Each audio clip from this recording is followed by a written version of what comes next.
Hi there, YouTube. I am so excited to be back. First and foremost, thank you guys so much for all of the well wishes. My surgery was successful. I'm still recovering. It's gonna take me probably 6 weeks to fully heal, but I'm feeling a lot better and back to myself, so I thought we would get started on some seeds because I still have a ton of seeds to start. We're about 10 weeks from my last frost date here, and normally how I start seeds is I have them in 3 different categories. I have things that require you to start them 10 to 12 weeks prior to your last frost date. I have stuff that goes 8 to 10 weeks prior to my last frost date, and then normally I have stuff that's 6 weeks or earlier from the last frost date. So I normally have 3 big batches of seed starting prior to the growing season, and today we're mostly going to focus on the 8 to 10 week batch. I thought that this would be a great video to show you guys different types of containers that I use for seed starting and basically my little seed starting method. So I hope you guys find this helpful. Let's get into it. One of the most important things to seed starting is your soil, and you can use whatever type of soil you would like to use. I like to use almost purely coconut coir. Sometimes I add a little bit of perlite depending on what type of seed I'm germinating. You could also use peat moss, but normally I use coconut coir, and you basically want your seed starting mix to be damp to where it'll hold together in a ball, but it's not like dripping wet. You want it to be moist, but not soaking wet. It's important to start with a damp seed starting medium because once you put your seed starting mix into a cell, it's really hard to hydrate it. And that's where a lot of people get into problems where they'll try to bottom water dry potting medium and it'll get too saturated, and then you can end up with a bunch of mold problems, dampening off, fungus gnats. It's just not a good time. So basically you want whatever seed starting mix you're using to be something that's light and fluffy and that will retain moisture at least enough to where it'll clump up together and that it's not going to be soaking wet. The reason I use coconut coir is because I start a lot of seeds, as you can see, so I need a lot of seed starting mix, and this is one of the cheapest ways to start seeds. I don't like to spend a lot of money on seed starting mix because basically it's just glorified potting soil. But if you're new to seed starting, picking up a bag of seed starting mix might not be the wrong way to go because, you know, it's gonna be perfect. And if you don't have experience building your own seed starting mix, it may be the way to go. But you can always use straight up coconut coir, just hydrate the brick and you'll have some really good seed starting mix for most things. Ugh! That really is that heavy, I promise. I have it nice and hydrated, and when coconut coir is hydrated, it gets to be very heavy. The next thing that you're gonna need for seed starting is you're gonna need some type of container, and I use mainly 3 different types of containers to start seeds. The first one I use is a 10-20 tray that has holes in the bottom of it. This allows for this to drain very well. And I use this when I'm sowing things as a flat. So I will just fill this with soil. I will put this 10-20 tray that has holes in it inside of this 10-20 tray that does not have holes in it. The one without holes acts as the reservoir. This acts as your pot. And together, that's how I would sow things that I want to sow as a flat. Sometimes I'll divide the flat out. I'll put masking tape or painter's tape right here and right here, so I can divide it into 3 sections and sow 3 different things in one flat just to save room. But I love this for when you just need to scatter seeds. Things that have super small seeds, I'll sow in this. Like I always sow my snapdragons in something like this. Another type of container I like to use is a 10-20 tray, which has 72 cells. So it has 6 rows. Each row has 12 cells vertically. And yeah, this is really great to start many different things in. So sometimes I'll just sow the whole flat. Like if I really need like a lot of a certain seedling, then this will just be one particular thing. But for the most part, I'll label each row for whatever type of crop I'm using. So with this type of tray, I would normally sow 6 different crops, and each of those crops would have 12 seedlings. It's a really efficient way to host a lot of different types of seeds. I try to group things together based on how long they take to sprout, because you don't want something in here that takes maybe 60 days to germinate and then something that only takes 7 days to germinate, because then half of your tray is going to be ready to be potted up and half your tray probably isn't, and therefore it's just going to waste space in your grow room. Everything that I'm going to be sowing today in this particular tray will take 7 to 21 days to sprout, so that all of these seedlings will be ready to transplant and pot up at the same time, therefore not wasting any space. And the last type of container that I use for seed starting is old food containers that are transparent and have lids. These are absolutely amazing. Any type of takeout container that you get that has a clear lid, these basically function as mini greenhouses. So things that require high humidity and that may have different germination times than things that you would sow in a cell tray, I sow in these. For example, I'm gonna be sowing sedum in this one, and it's great to have something where I can just do one crop in the container, because this particular seed requires cold stratification, which means I'll be sowing this into damp soil and then putting this container in the refrigerator for 2 weeks and then putting it into my grow room so that they can germinate. Anything that requires like any type of special germination conditions, I love to use a food container because it's an individual container for one particular crop and you can give it the ideal conditions that it needs to germinate. I hope that that makes sense on different types of containers that I use for germinating seeds. Sometimes I'll actually use solo cups as well, or pots, like plant pots, and just sow directly into the plant pot if I know that it's something that's going to grow really, really fast, or it's something that doesn't like to be transplanted. I'll plant it in the pot directly, but that's basically the different types of containers that I use to start seeds. Oh yeah, and the final thing that I want to go over is how I label my seedlings, because it's really important to label your seedlings. I always use these little plastic plant tags. You can get these in bulk. I want to say I ordered a set of 1,200 plant tags for like $10 or less. I use the front side and I use the back side. So once this is done, I will mark through this crop and then write on the back side of it. But the most important thing about my plant tag is I always use a garden marker. These last the entire season. I can literally put the tag outside and it won't be washed away by the end of the season. Now, they don't last forever. Like if I left a tag outside for more than a season, it's probably going to be worn off, but this holds up a lot better to just water and the artificial sunlight that I have from my grow lights. These actually last so that I know exactly what I have when I'm planting things out. If I use a regular Sharpie, which I have done before, normally the plant tags are pretty worn out by the time I'm even transplanting things out in May. So it's not something that I would recommend, particularly if you're going to leave the tags outside. Invest in garden markers. They aren't that expensive and they definitely work a lot better than a Sharpie. Okay, I think that's all the information that I have on seed starting. Let's actually start some seeds in chat. You guys have no idea how nice it is to sit at this table now.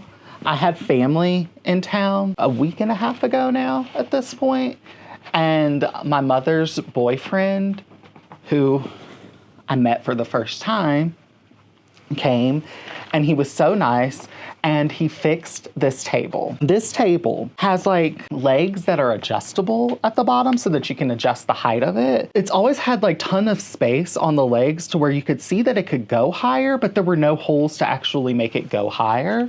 So I've always just kind of had to like sit on the side of this table and not actually sit underneath it because it wouldn't go high enough. He drilled holes in my legs to where I can actually sit underneath this table now, which is such a game changer. It's so nice. Basically, I'm just filling this with the coconut core and packing it down nicely. Because snapdragons are sewn on the surface, I want this packed down very, very nicely because snapdragons are going to sit on the surface, and when you're surface sowing something in a tray like this, it's really nice to have your soil nice and compact, because then you can bottom water the tray. And coconut coir is very, very absorbent, so it will just wick up the moisture. See, look at that. My legs can now go underneath that table. When I say it's a big deal, it's a big deal. I have 3 different snapdragon varieties to sow, so I'm gonna divide this tray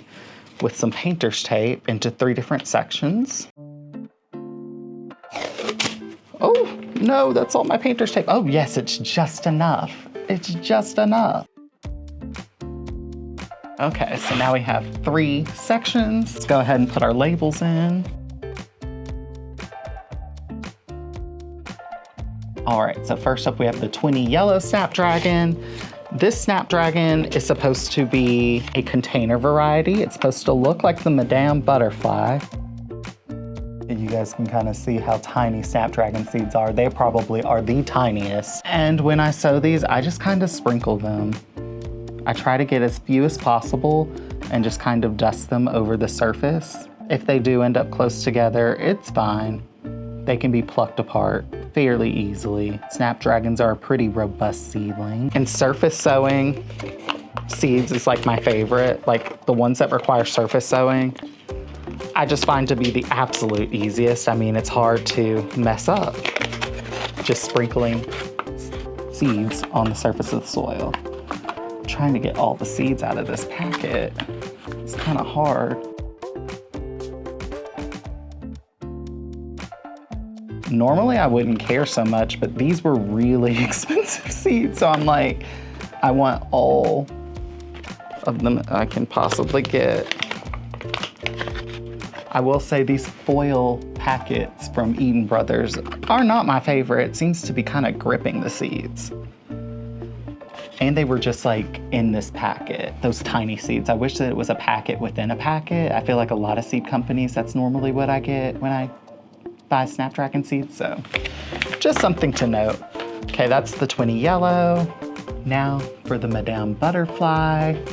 These are my absolute favorite. They have like an azalea-like full double bloom. You know, these seed packets from Eden Brothers doesn't say how many seeds you get in a packet either. Like that looks like dust.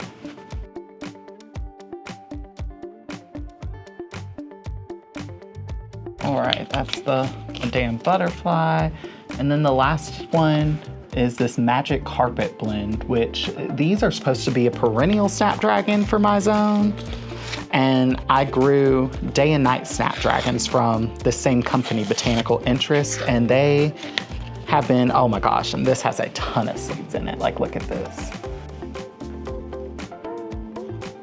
That's what I'm talking about. But yeah, the day and night snapdragons have been one of the most prolifically blooming things in my landscape. They're perennial snapdragon. They come back every single year.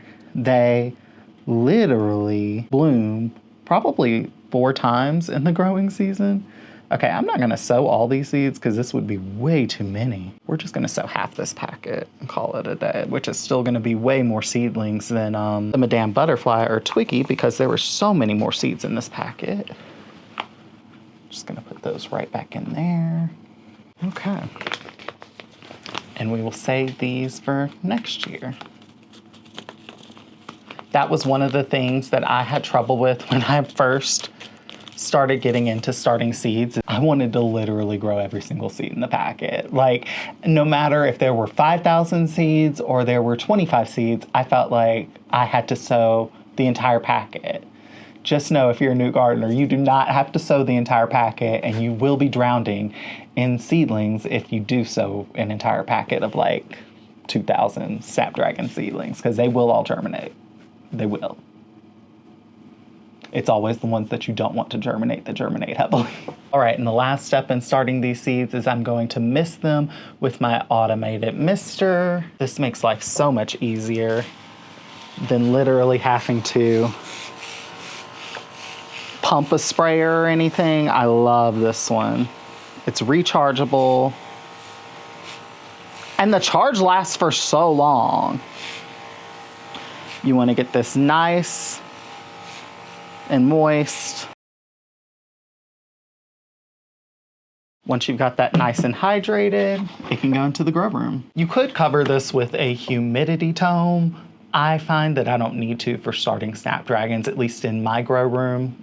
You kind of learn those things as you start things over time. But you could put a humidity dome over this. You could also put saran wrap over it to help aid with germination. Like I said, I just don't think that I'm going to need to. So these can go into my grow room. All right, for this 72 count tray, I have these crops over here, which all take 7 to 21 days to start sprouting. I have Lobelia Starship Scarlet Bronze Leaf. This is a perennial in zone 6 or higher, but it'll just be an annual for me. But I thought that that red color with the dark foliage was so neat. We have Lychnis Vesuvius. I grew these from seed last year. They're perennial with orange flowers. We have Vinca Heatwave Apricot. I want to start quite a few of these because I think that they're so pretty. And I grew Vinca for my mother for a planter in San Francisco, but I've never grown it here in Colorado, so I'm genuinely curious to see how it does. Purple ice plant, I've seen this around my neighborhood several times and I thought it was a beautiful ground cover perennial. And then we have 3 different colors of carnation. We have La France, Grenadine King of Blacks, which is a purple variety, and then Jean Dionys, which is a white variety. The lobelia is just a surface sowing. I've never grown lobelia from seed before, so let's hope that I have good luck. Oh, they're pelleted seeds. That's exciting.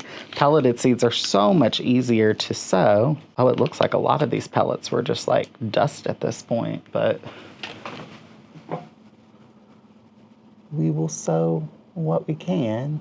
Oh my gosh, you guys, I have some exciting news to share with you guys too. It's some giant news. As you guys know, I lost 2 dogs last year, Maxwell and Oliver. They were both mini schnauzers. I lost one to cancer, and I lost one from complications of their diabetes. It's been really, really hard. And a few months after I lost the second dog, I was like, you know what? It's about time for us to get another dog because Ella is 4 years old and I like to stagger my dogs. I don't want to be without a dog, you know? And I have always wanted a big dog, but I've always told myself, like, you don't have the space for a big dog, like, because I grew up in apartments my entire life. So we always just had tiny dogs, and that they were great. I love mini dogs. Like, I love my miniature schnauzer so much, but I've always wanted a giant dog. And I found a breeder of giant schnauzers in Longmont, Colorado, which is pretty close to us. And I put a deposit in on one. That dog gave birth to puppies in January, and we'll be picking up our giant schnauzer puppy in March, probably around the middle of March, and I'm so excited. It was a litter of all black puppies, and it was 3 boys and a girl. And I don't know what we're gonna get yet because we haven't gotten that far. We haven't gotten to pick the puppy yet, and we're 4th pick, so it's kind of whatever is left is what we'll get. This Lychnis Vesuvius is also a surface sow as well, just in case anybody was wondering. Yeah, I'm so excited to be getting a giant schnauzer. It was expensive. It is the most I've ever spent on a dog. I had to think about that and think about how much I spent on Ella, but this is definitely the most I've ever spent on a dog. It's the first time that I've also purchased a dog before they were even born or conceived. Like, I basically pre-ordered this dog because they knew that they were gonna be breeding the dogs, but they weren't pregnant yet. So basically, it's the first time that I've ever purchased a dog before the dog even existed, if that makes sense. And it's been such a neat experience because I've gotten to see all the puppy pictures. Like, I got to see when they were first born. I've gotten to see them. Now they're eating solid foods. I got to see when they first opened their eyes.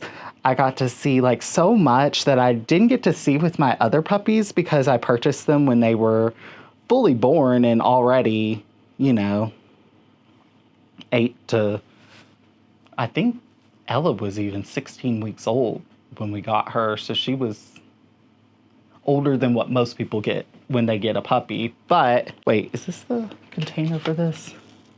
No, I was literally about to dump those Lychnis Vesuvius seeds into another packet. But yeah, I am beyond excited. We don't know what name we're gonna name it yet because we don't know what gender we're gonna get yet. Yeah, but I'm literally through the roof. This Vinca, we're going to sow 1/4 of an inch deep. But yeah, I'm so excited to have a giant dog. Like I said, my entire life, I have wanted a big dog, and I just always felt like it wasn't feasible. And now I'm finally in this place in my life where we have a house and we're on just under 1/4 of an acre. So it's not like the largest piece of land in the world, but it's enough in the city for a big dog for sure. I'm also excited about how this dog requires walking like 3 times a day, which for most people would sound like an absolute nightmare, but I need something to start making me get out of the house more. In particular, during the winter time, I just don't go outside. I mean, I live in Colorado and it gets to be so cold that I'm just like over it. Like, I don't leave my house in the winter time. And because of that, I just spend a lot of time on my computer or in front of the TV, and I end up gaining weight, and I just don't feel good in the wintertime here. I've noticed like a drastic difference from when I lived in San Francisco, because I used to just like, I would just go walk around our apartment complex or the neighborhood or whatever all the time, even in the wintertime, because it wasn't that bad. But here, it gets so cold that I'm like, I just don't want to. And now I'll have this giant dog and it has to get out. You know, it needs 2 to 3 walks a day. I'm going to have to take it on walks. And I'm actually excited about that extra pressure. I think I'm going to sow 2 seeds in each of these Vinca cells because I have so many seeds. I've also never grown Vinca before from seed, so I don't know if I'm going to have good germination or poor germination. If you're growing something and you're not sure what type of germination you're going to have on it, it's always a good idea if you have the seeds to sow more than one, because you get double the chances. Yeah, but 2 seeds in each of those cells, and I still have seeds left over.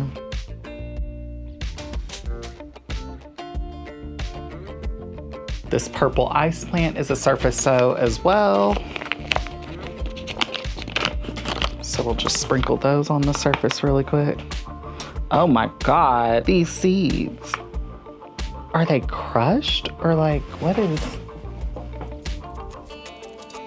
It literally looks like dust. Okay, we'll just trust the process and sprinkle it on. It literally looks to me like pelleted seeds that have been crushed. So I'm genuinely curious, is this like how these seeds normally look? They're also like yellow.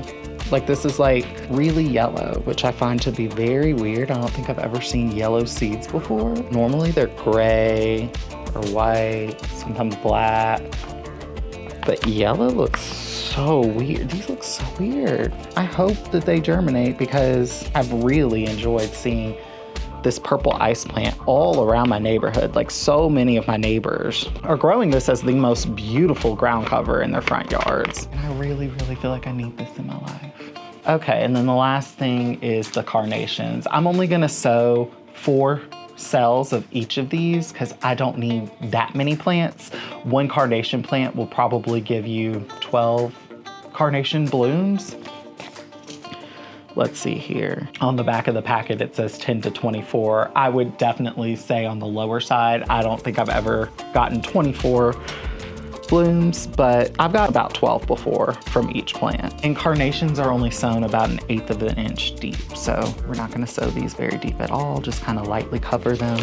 And I'm gonna add a lot of seeds of this pink one because those seeds are from 2021, so they're a couple years old at this point. And the longer you have seeds, the lower the germination rate normally. So if you have older seeds, sow more heavily and just expect that you won't have as good of germination as you may have had in prior seasons. But I always keep my seeds from year to year. There are very few seeds that I purchase every single year. Most seeds will last a very long time. In particular, flower seeds, I've just noticed like they last a really, really, really long time, trust me.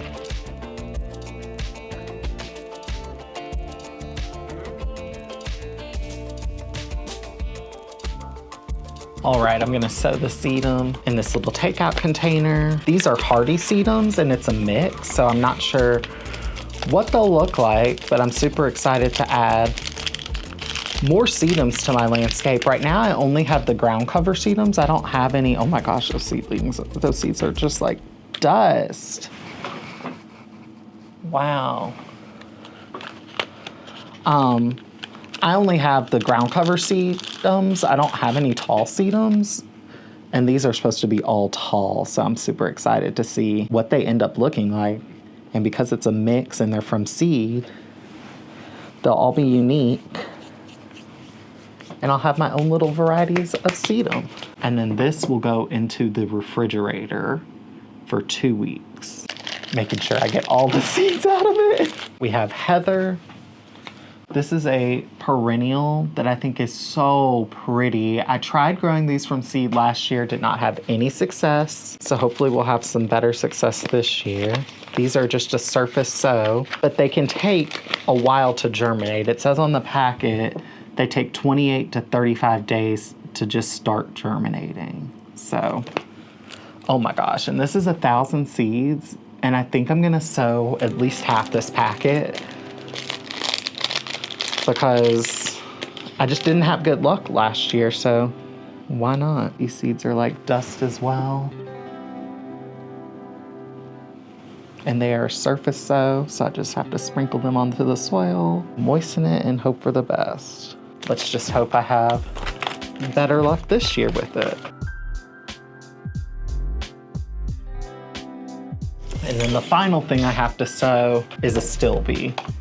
I tried to sow this last year as well and did not have success. There's 1,000 seeds in here as well. Very similar to the heather. And the seeds are incredibly tiny as well. Literally looks just like the heather seeds, honestly. And we're just gonna sprinkle this onto the soil. I'm only gonna sow about half the pack because there's 1,000 seeds in there. And I'm sowing pretty heavy because did not have success last season with this either. And these don't require anything special, no cold stratification, no anything like that. So don't know what happened, but we're just gonna hope for the best this time.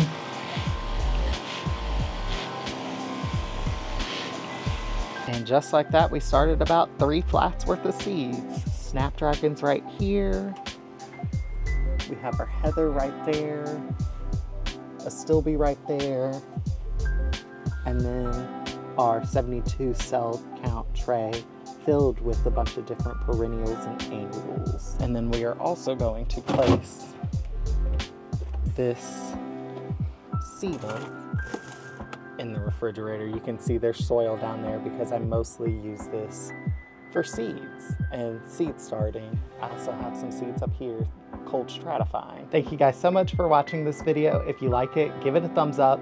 Leave a comment down below. Let me know if you've started any seeds already. Let me know what you've started. Let me know what you're most excited about for this gardening season because I'm excited about a lot. Thank you guys so much for watching, and I'll see you guys around for whatever video I come up with for next time. Bye guys.